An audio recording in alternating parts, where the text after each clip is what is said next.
Good afternoon and welcome to this special meeting on December 21st, 2017 of the Santa Barbara County Board of Supervisors here in the Santa Barbara hearing room. Mr. Allen, would you call the roll, please? Mr. Lavanino? Here. Mr. Williams? Here. Ms. Wolf? Here. Mr. Adam? Here. Ms. Hartman? Here. Please stand for the Pledge of Allegiance. Ready, begin. I pledge allegiance to the flag of the United States of America and to the republic for which it stands, one nation, under God, indivisible, with liberty and justice for all. CEO Miyasato, do you have a report for us today? Supervisors, and in relation to today's item that's on your agenda, I also asked our fire chief and our OEM director to give a brief update on where we are with the fire. We've had good news this morning, and so they will give you a brief update. And Terry Nisich will also talk a little bit about a recovery meeting that's happening this Friday. Well, thank you, Madam Chair, board members, Eric Peterson, Fire Chief. I am delighted to report that for all intents and purposes, the fire's out. The fact that the perimeter of the fire that is in our area withstood a fairly significant wind event last night gives the incident commanders a very high degree of confidence that that thing is going to stay put. So that's good news. I can kind of tell you that being out in the field, there is sort of a county-wide sigh of relief happening, and we in the fire service are definitely part of that. Right now, there's a mass demobilization of personnel equipment, the likes of which we've never seen before. There's been 8,500 people on this fire, and so to get all those people and all that equipment back on the road is quite a effort in and of itself. Tomorrow's perimeter map will show all black as opposed to red on the part that has been menacing us for the last week and a half or so. As you know, all evacuation warnings have been lifted. Roadblocks are being disbanded.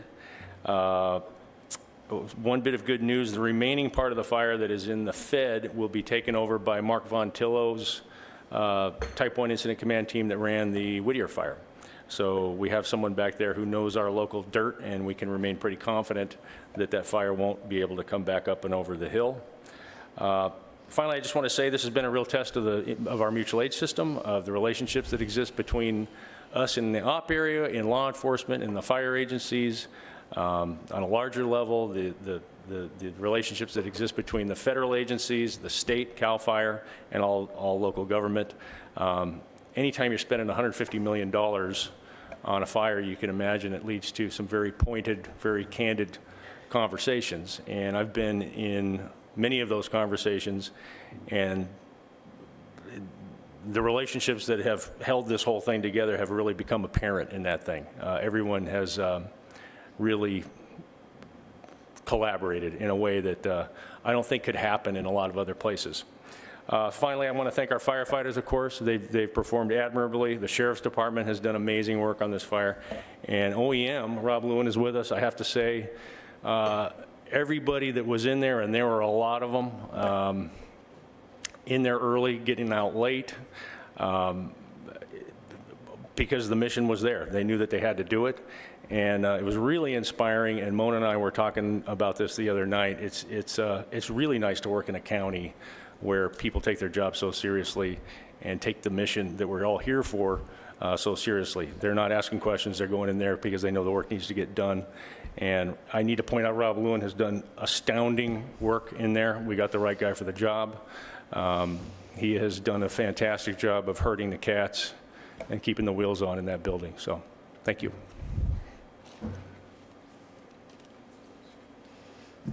Hi. Madam Chair and Board, Robert Lewin, Director of Office of Emergency Management. Thank you, Chief, for your kind words, and back at him. He is the calm in the storm. He's a true leader, and we're all better for it. We have many true leaders. Working for Ms. Miyasato over the last 18 days, never wavered, always supportive, and she led her county employees to success as best we could. And not only just the county employees, but she guided the jurisdictions as well, and so I appreciate everything you've done for us. It did begin with a power outage, and we learned about new vulnerabilities in our county. We knew them, but now we really know that we're vulnerable in power outages. We had many events that occurred along the emergency that almost felt like we were in a prepared exercise.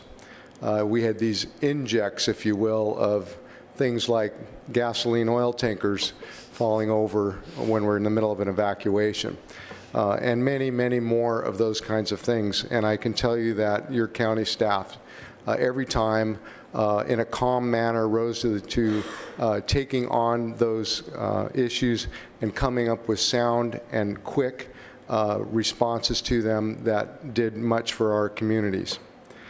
We have some things in front of us. While we may be able to reduce our activation level from a 3, our highest, down to a 2 in the next day or so, we'll probably have to remain at that level 2 activation as we get through a few things. One, we have to do a successful recovery. We have to put our communities back together. We have to clean up, and we have to make sure that economically we're addressing any help that can be done by federal, state, and local agencies to help them. We have to make sure we get all of the ash and everything else cleaned up so that people can return to a healthy environment.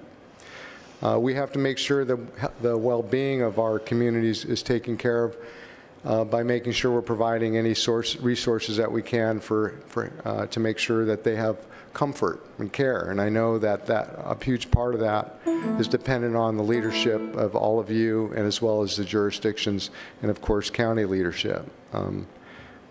The entire community has been under tremendous stress, and unfortunately we're faced now with the potential for debris flows, and to a magnitude much greater than we had following the Whittier fire and the Sherpa fire. So today we'll be convening a debris flow contingency planning meeting. It's a serious meeting where we will identify the hazards, begin that process, and then come up with our responses to those hazards. While we want to make sure the community gets back to living their lives comfortably, we need to also prepare them for what could happen in the next 2 winters. We also have the continuing drought issue, which has now been exacerbated by water quality issues due to carbon influx into our reservoirs. And so we began that process last week by convening in an emergency meeting all the water purveyors on the coast. The power outage issue, we now have a solid power outage plan to get us through the first 24 hours of a power outage, and we need to continue to expand on that and work with Southern California Edison until our power supply is as resilient as every other power supply in the state. Some good things to look at here. 28,000 people were safely evacuated. It's incredible. I think at peak we had over 1,600 pets that were in our shelters. Over 7,000 people contacted our call center that was hastily put together in a matter of minutes by our incredible IT staff, our social services folks, our CERT volunteers, and many others that came to serve at times 10 people in that call center. We tried a new technique on this incident where we activated one simple cell phone to receive text messages from people, and that received over 174 texts. People came from throughout the state, from Riverside, Los Angeles, Imperial County, San Diego County, and other places I'm not stating, but help from outside was very valuable, and they brought good talent with them. As far as I know, the first time we, as an EOC, took care of law enforcement and soldiers to make sure that their logistical needs were met. One ask I have of all of you that I hope you'll support me on is I need to install Murphy beds in all my offices in my building. And if you'll support me on that, I'll be better for it in the future. We're going to keep pressing on, and we're going to do the best we can to get the recovery process underway and done right. And we're going to make sure we take the lessons learned from this incident and apply them to any future emergencies that we have anywhere in the county. And again, thank you so much for all that you did and are doing and will continue to do in supporting us and your community. And do any board members have questions or comments? Supervisor Williams? Well, I think all of you will need a well-deserved rest, but I also want to make sure that we provide some urgency to the public on the sediment control, which could be in our lap badly very quickly, and maybe, wondering if we can remind people, especially close to the burn scar and in the most steep slopes, not only the urgency of doing this to protect themselves, but to protect our public roadways. When a hillside slides onto one of our roadways, I believe it's the liability is with the person who owned the hillside, and so we should be getting that message out so that people are not waiting for us to take care of all the problems, but that those who have the resources and own a large degree of land should be putting sediment control in place right now, because our whole community could suffer if that is not done. CEO Miyasato? I was just to make sure Terry Nissage could give you some information about a community meeting we're having on Friday. Great, absolutely. So as we're now moving through the recovery phase, or to the recovery phase of the Thomas Fire, I'm pleased to announce that we're organizing a local recovery assistance meeting to immediately begin our residents and businesses in rebuilding their lives. The meeting, or drop-in center, it is really a drop-in of a number of different resources, will be held tomorrow, Friday, December 22nd, from 10 a.m. to 2 p.m. And the location is in Carpinteria at the Carpinteria Community Church, and that is located at 111 Vallecito Road in Carpinteria.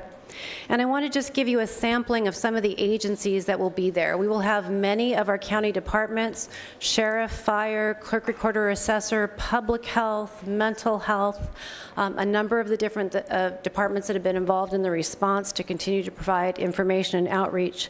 And from the state and federal agencies, we will have the State Contractors License Board, the State Department of Insurance, Go Business, which will be reaching out to a number of the small businesses that have been impacted as a result of this event, the Postal Service, various insurance agents from throughout the community that know that they have people that have been impacted. They will be on site and able to provide assistance. Southern California Edison, California Office of Emergency Services, a host of others we're still working to confirm. So again, tomorrow, Friday, December 22nd, 10 a.m. to 2 p.m., Carpinteria Community Church, and we'll be getting quite a bit of information out on this throughout the day. Thank you. Any more comments? I just wanted to say that I watched our county personnel and others on KUYT every afternoon at the San Marcos High School, and I did this in different forums, and just across the board people were commenting about how professional and how extraordinary the people representing the county were, and so I'd just like to thank you all. I know this seemed to drag on, and it seems so surreal, you know, empty streets, ash, people in masks, and it wears on people, and yet there was a sense of calm, there was a sense of can do, we're going to handle this, and everybody working together. And so that instilled a sense of confidence throughout the county, and people commented to me about that. So thank you everyone who was involved in that, and I know it's going to be a long, hard recovery. I had the opportunity on Tuesday to be in Washington, D.C., and had spoke with both Senator Harris and Senator Feinstein, as well as Congressman Carbajal, and told them what a good job we were doing, but how this is likely to be the largest fire in California history, and what the impacts are in terms of the financial impacts of dealing with fighting and recovering from this fire, as well as the watershed impacts. I'm happy to say that the emergency alert system in Washington, there's already a commitment and efforts in place to improve that system. So we learned and we carried the message back, and I think we'll continue to communicate about these issues, but we met a very positive response, our legislators wanting to help us out and move to make that happen. Supervisor Wolf. Thank you, Madam Chair, and thank you for being in DC and talking to our representatives. It is quite remarkable what this community has gone through.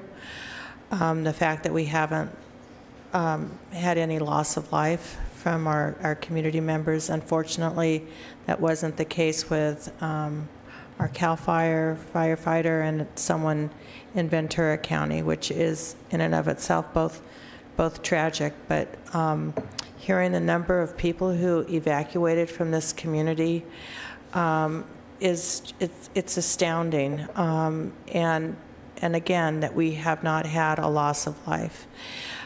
I am just continually amazed, hearing Chief Peterson and Mr. Lewin talk about the cooperation between agencies. It's just always so impressive. And then the people behind the scenes that we often don't see, we don't talk about.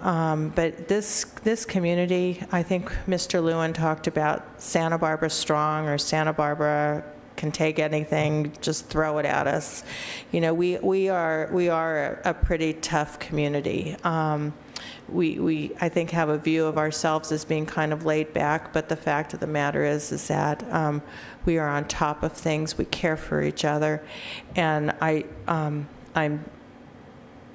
very proud to be a part of this community. I think we still, as has been mentioned, we have challenges in front of us, and so we really can't, as much as we would like to, let down our guard. We have to continually be alert to our weather patterns, our community, what's around us, and our neighbors. Just a couple of things that really touched me. Listening to Dr. Dean at one of the community meetings, one of the things that she talked about was, if people's cell phones go down, or we don't get all the communication that we need. One of the things that she stressed was, go next door, go talk to your neighbors, do outreach in your own community, on your own street. And I think a lot of people were doing that. There is this sense of community that we are all in this together. And I can go on and just keep repeating myself. I'm very appreciative. And just another thing, I went out to the Equine Center at Earl Warren Showgrounds. Never seen anything quite like that before. The Red Cross evacuation centers. I know I'm probably saying what all of us have done, because I know, just looking on Facebook, every board member has been doing a lot of different things and trying to get out and talk to people. But the fact is, too, is that you folks are giving us a lot of information, and you're keeping track of a lot of what's going on. And just finally, I want to say a big shout out and thank you to my own staff. I had two of my staff were in the EOC in the call center. One, Hilda, is bilingual, and she was an asset, I believe, in the EOC in talking to a lot of people. And Naomi was there as well, and so getting feedback from them was incredible, and seeing from them and hearing from them what was going on the ground in the EOC was amazing. And then to my own chief of staff, Mary O'Gorman, who you all know has just been incredible as well. So just from a personal perspective, I just want to thank District 2 staff for being so awesome. Thank you, Madam Chair. And seeing no more lights, Supervisor Adam, I'm just checking in. I should have announced that you're participating remotely, and I don't have a light here, so I need to ask if there's anything you'd like to add at this point. I'm not going to go on and on about it, but I'm really impressed.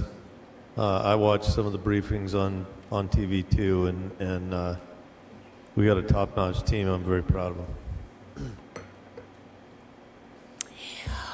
Okay, well, I think prospects may look pretty good for those Murphy beds, at least from... Okay, well, I think that concludes the CEO's report. Let me just ask if there are any public comments for matters not on today's agenda. Mr. Allen, do we have any speaker slips? No requests. So then, turning to our special item today, would you read that into the record, please? Chair Hartman and members of the board, our item today comes to the board from the Public Health Department. It's a hearing to consider recommendations regarding the ratification of declaration of a local health emergency related to the Thomas Fire. And Dr. De Reynoso, will you be introducing your team? Thank you.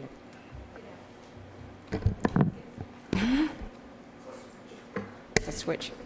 Good afternoon. Thank you for quickly convening to consider ratifying our local public health emergency declaration around the removal of household hazardous materials related to the Thomas Fire.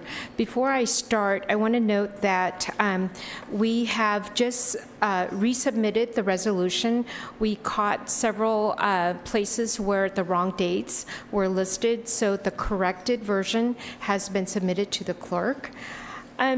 As of this morning, we know that there are 87 affected structures in our county that needs inspection and mitigation plan for the removal of household hazardous materials. With me today is Dr. Dean, who will talk about the health order, as well as Mr. Paul McCaw, our supervising hazmat specialist, who can answer questions about the implementation of the order if needed. Thank you. Excuse me, Madam Chair. Yes, Supervisor Adam.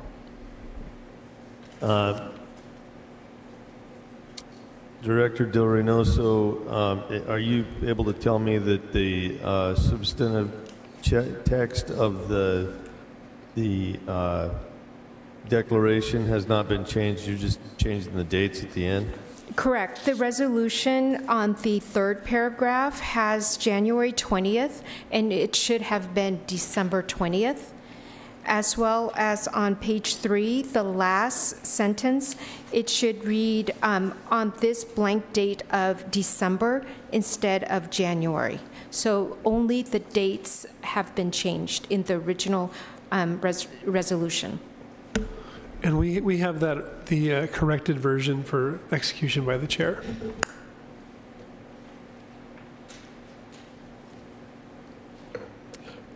Was that all, Supervisor Adam? Yeah, I guess that'll do. Thank you. Okay. Oh, Supervisor Wolf. And obviously, it's a timing issue, and these things are going to change all the time. But as of right now, as we know, it says here that there is areas that have been closed to re-entry by residents and the public for safety reasons. Obviously, you, and I understand you wrote that before this morning's. Does it make any difference to Mr. Gazzoni that we signed something that we know is incorrect, or we approve something? Chair Hartman and supervisors. So in the whereas that Supervisor Wolf is addressing, it reads, whereas areas that have been closed will be open in the near future also, and so the board could properly act on this resolution as written. As written? Yes. Okay, thank you. Madam Dr. Chair, Dean. members of the board, I want to just speak briefly to the actual health officer order. It is very narrow and specific. The first point talks about no removal of fire debris without a hazardous materials inspection being conducted first, either by the county or the EPA or the Department of Toxic Substance Control. And the purpose of that is to make sure that hazardous materials are not ending up spread into places they shouldn't be, or into watersheds, or inappropriately disposed of.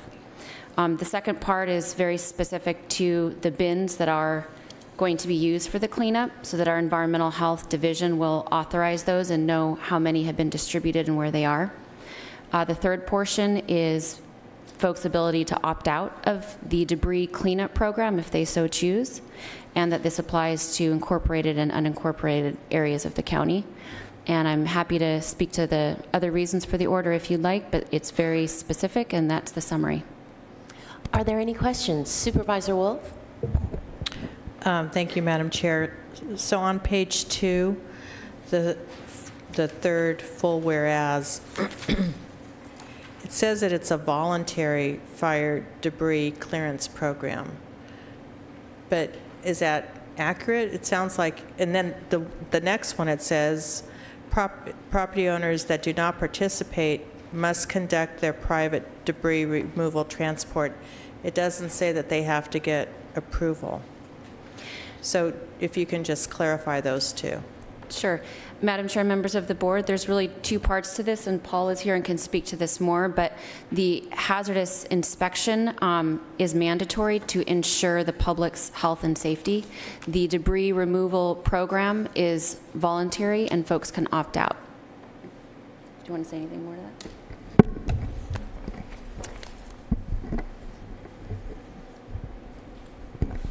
Madam Chair, members of the board, Paul McCaw, Supervising Hazardous Materials Specialist with Environmental Health.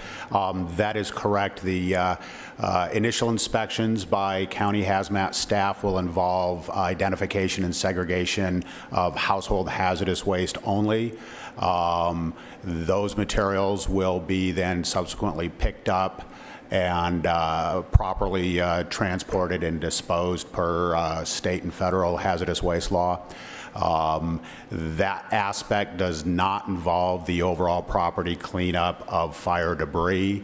It is that aspect of the cleanup, the fire debris, and overall ash cleanup that is voluntary for them to enroll either with us or with the state.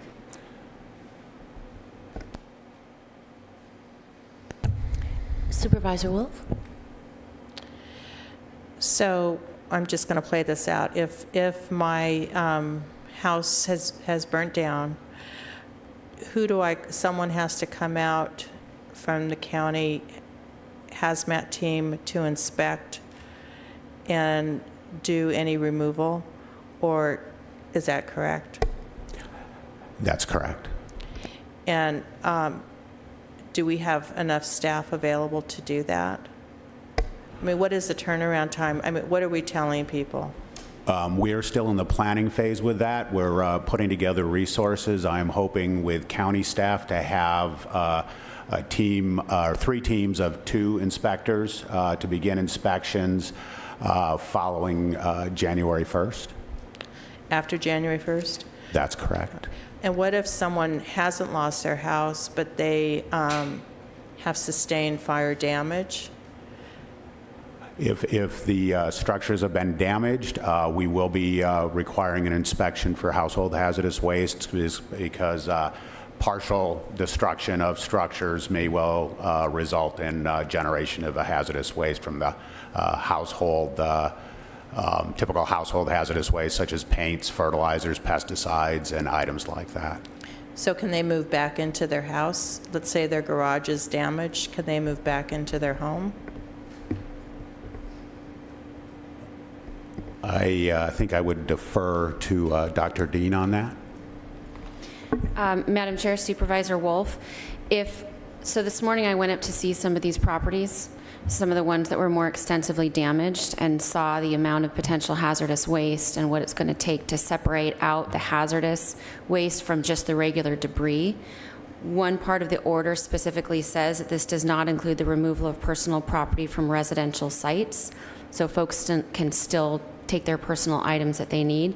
Your specific question of can they move back into their house if let's say the garage has been damaged, that would be a judgment call. My personal opinion, having seen some of these properties, is if the people feel safe to live there, if a very specific part of the property was destroyed, but not their actual residence, and they choose to live there, the way this health officer order would apply is very specific to the hazardous household waste. So let's say the garage or a shed on the other side of their property was burned, but they want to live in their home, and there are household hazardous waste. They would need an inspection before those household hazardous wastes were removed from the property, and that's what this health officer order requires.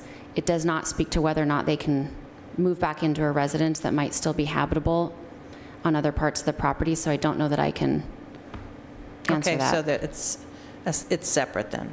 I believe it would be separate because this health officer order is very specific to the household hazardous waste that may exist as a result of the fire. Okay, if I could. So, Mr. Lewin, I'm going to just ask you this question because this, to what extent are we getting this information out to the public via the EOC? And and let me just go back to Dr. Dean. Do we as a board have a copy of that order? The actual order?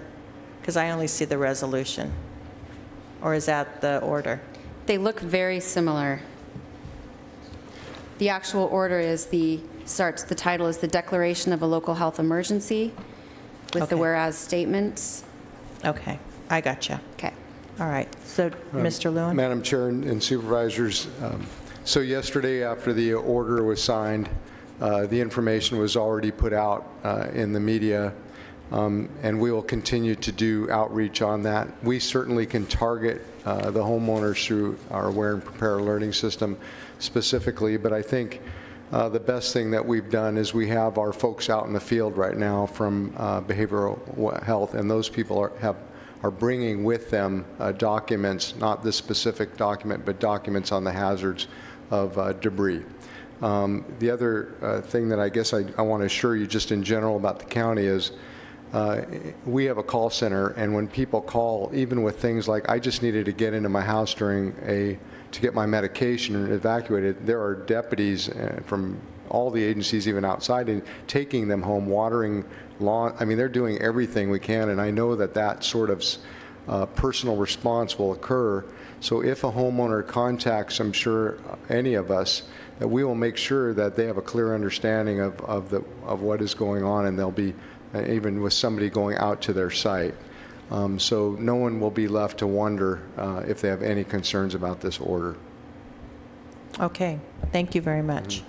Supervisor Adam, did you have anything you wanted to add? Yeah, actually I do. I was just waiting for Supervisor Wolf to get done. I read last night the board letter, and it was really concerning to me. And of course, last night was I got to make a confession here.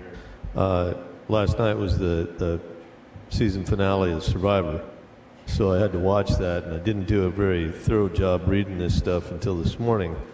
But I got kind of excited when I read the board letter because what it says is that, you know, in the summary text, it says that we're going to go out and access people's property without their permission and remove stuff.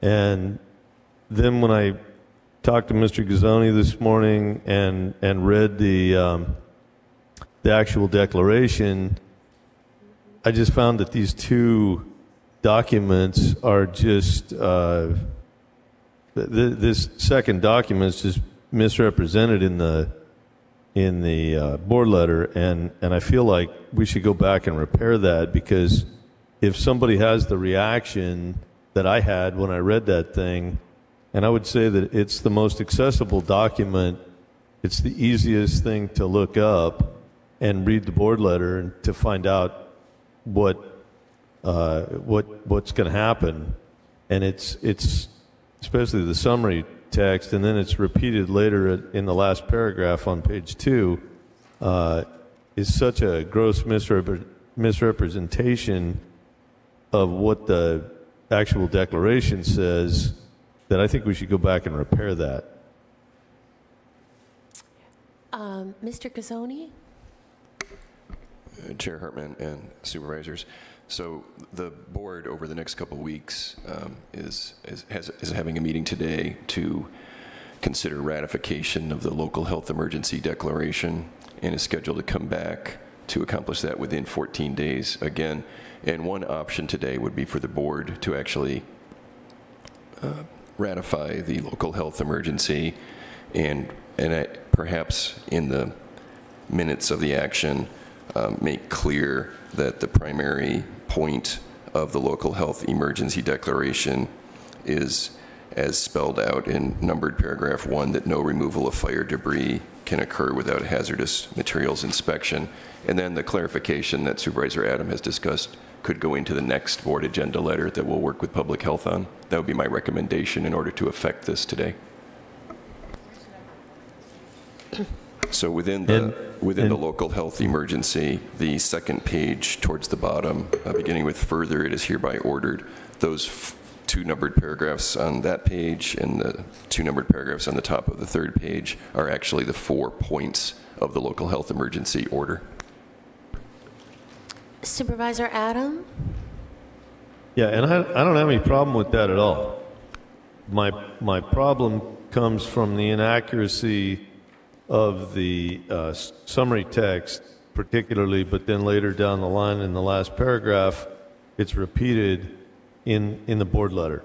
And I think we really need to clean that up. And if it takes 2 weeks, that's unfortunate, because the people that are going to be, nobody in the 4th district is going to be affected by this. And so, in a way, it's okay with us, but the people, and my thought is the people that are likely to be reading this thing to find out what they need to do and what we just adopted that may affect them are going to run into the most accessible document that they can get, which is going to have a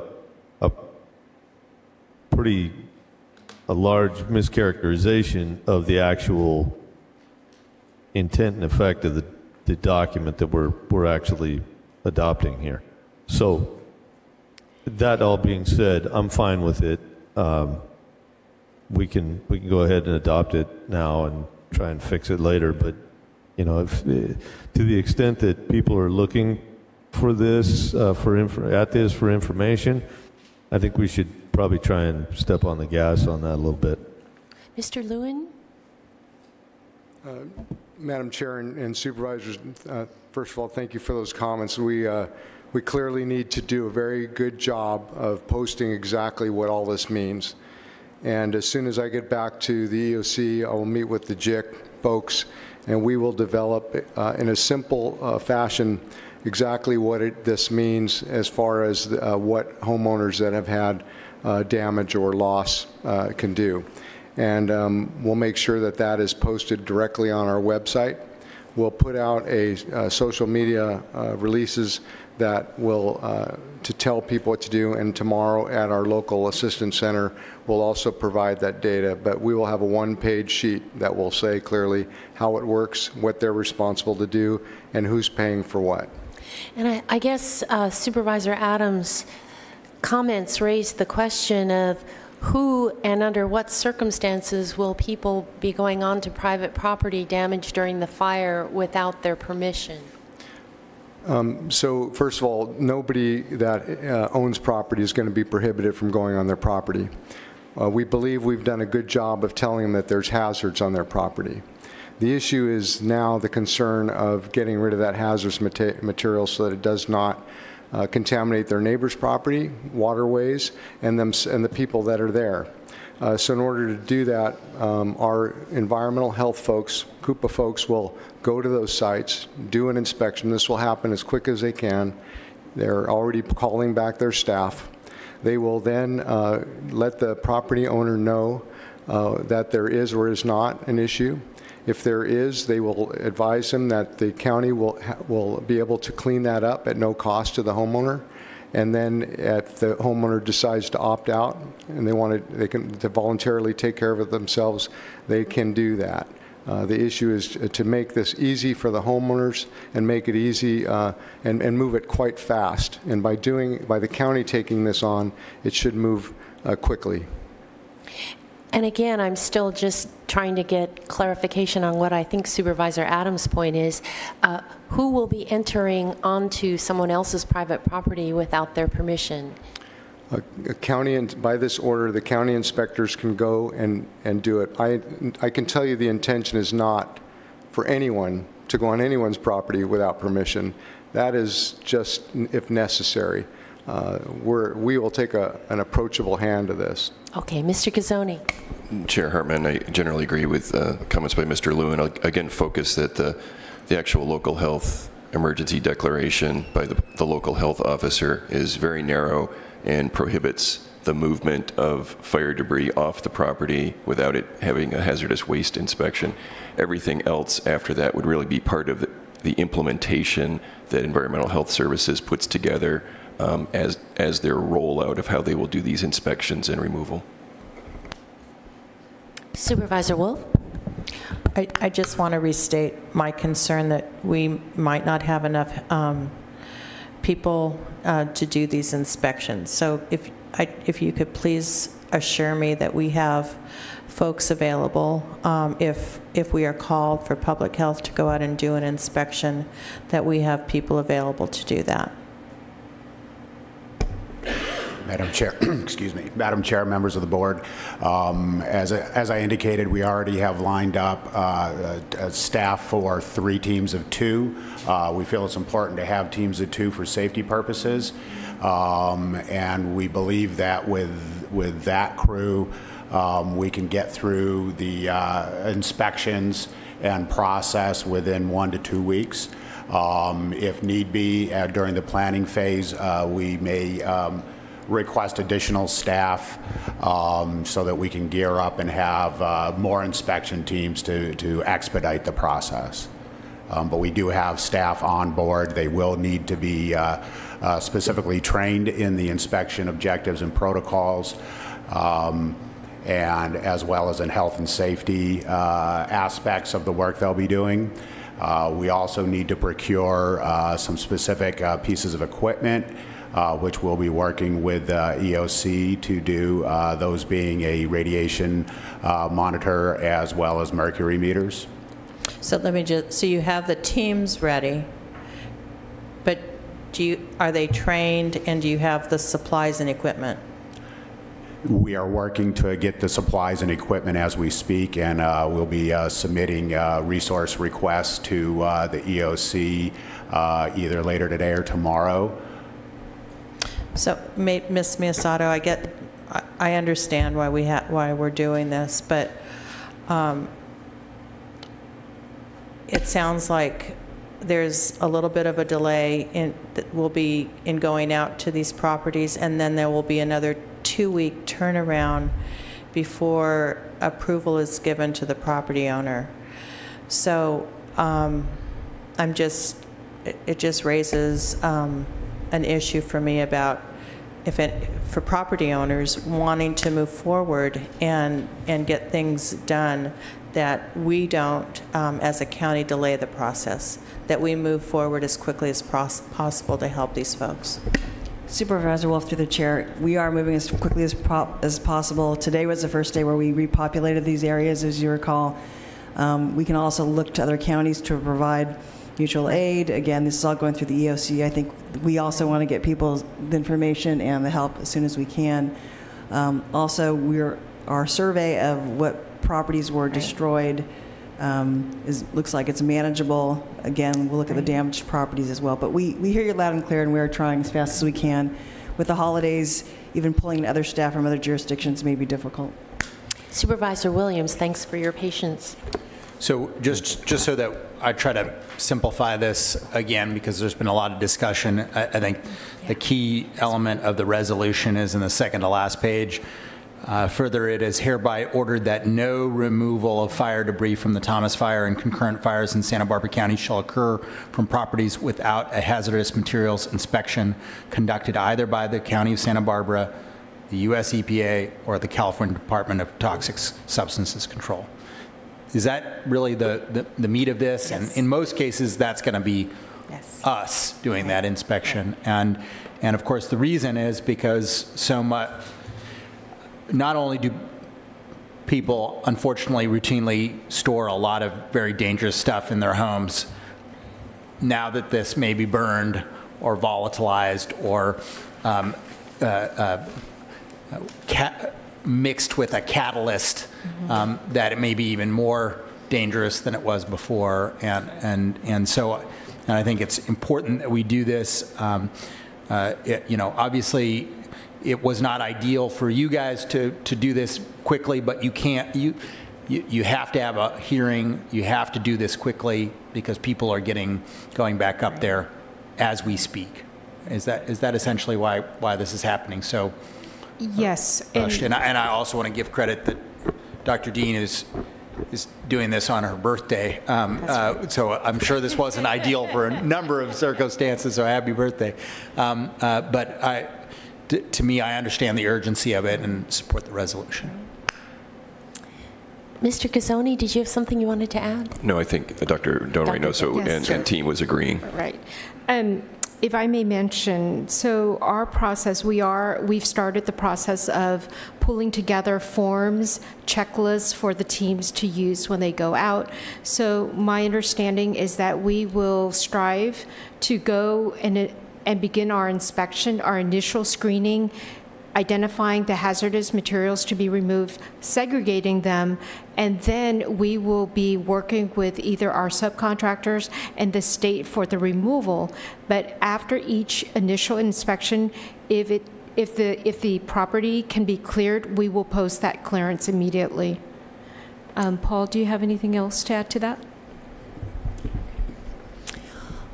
Okay, seeing no more lights up here, and well, I do have Supervisor one more Adam, clarification. Yeah, so we're not going to actually go on people's property and remove materials. Is that correct? So. There's nobody from the county that's actually going to access private property and remove materials. Supervisor Adam, county staff will do the inspections, will segregate those materials. The removal of the household hazardous waste would be performed by either a county contractor or I believe at the option of the homeowner, a contractor of their own.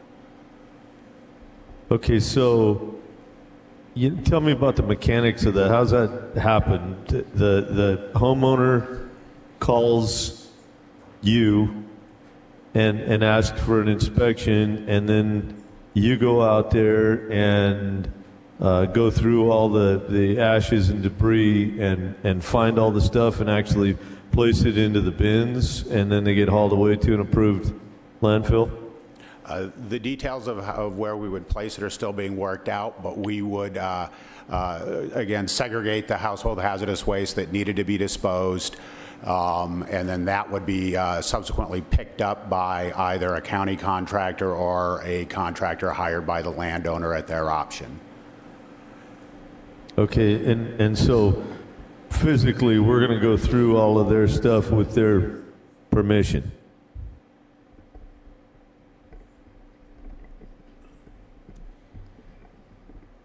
Madam Chair, Supervisor Adam, the health officer order, the declaration invoking the authority of the health officer, has the ability to waive the required right of entry in the state of a threat to the public's health, not for debris cleanup. So what I understand from the partners at the state is that if it was necessary to protect the public's health, that staff could go on that property to address the hazardous materials. But that verbiage is not in the health officer order. I'm looking at Mike Gazzoni to correct me if I'm wrong. Thank you, Dr. Dean, Chair Hartman, and Supervisors. Again, focusing on the order itself, it's very narrow and prohibits the flow of fire debris from the property without a hazardous waste inspection. Separate from that, there is an authority for the county to access the property without what is termed a, quote, right of entry, and that's basically an insurance document, among other things. As a practical matter, having gone through this in 2008 and 2009, I would expect that most homeowners would welcome the assistance of the county, and if they do not welcome the assistance of the county, then the process that's being developed by EHS would then go down one of two roads. Either as time goes by, perhaps giving them an order to abate the hazard on the property, which is an expensive process for the homeowner, or actually gaining access to the property at that point. We went through this twice, 2008, 2009. I think we had very few parcels that even initially objected to the presence of at that point, the state team gaining access to the property, and worked through those. But those will all be some of the details in EHS's implementation of this fairly narrow health officer order. Well, I'm not talking about that. I'm just talking about the mechanics of what happens. Run me through the mechanics. The homeowner calls, and then we go out to the site and we look around, and then they physically lift the things that we find and put it in a bin, or do we provide the labor that physically lifts the stuff and puts it in the bin? It's just a mechanical question. It's not a legal question. Madam Chair, Supervisor Adam, my understanding is that we would be the individuals who would identify, move any household hazardous waste into a selected area for stockpiling for later pickup. This would be a hand-picking operation. We're not looking at using any kind of equipment other than simply actually identifying and picking by hand materials that would need to be disposed of as household hazardous waste. I hope that answers your question. Okay, so we're going to do it. That is correct. The actual identification and relocation on the property, and then a contractor would pick up and transport for proper disposal any of the waste we identify. Okay, thank you so much. All right. Do we have any public comment slips on this item, Mr. Allen? No request to speak. Okay, bring it back to the board. We have a recommended action before us to adopt the resolution and authorize the Public Health Director to request assistance from the state. Supervisor Williams? Move adoption of the order. May I have a second? Second. Would you call the vote, Mr. Allen? Mr. Lavinino?